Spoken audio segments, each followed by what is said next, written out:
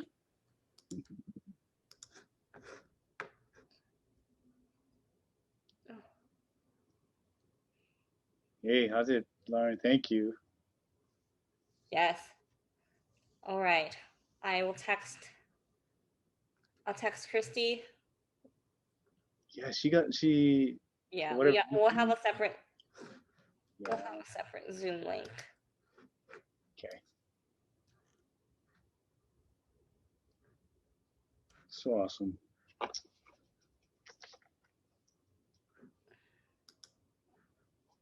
Thanks so much, Lauren. Man, I don't know how you do this, but incredible when you do all this stuff. Oh, hopefully we can have more real luncheons and events soon, so we could see everybody, because we miss you Man. all. Oh man, just miss everybody, yeah. Well, I know that the golf tournament, I think everybody's wanting to get there. But boy, just really miss everyone. Yeah, so much. Yes. Okay, Okay, we're gonna leave. Bye, everybody. Thank you. Okay, Davey, I'm gonna text you shortly in a sec Yeah, with appreciate the it. other meeting link. Okay. Okay, Thanks. bye. Bye.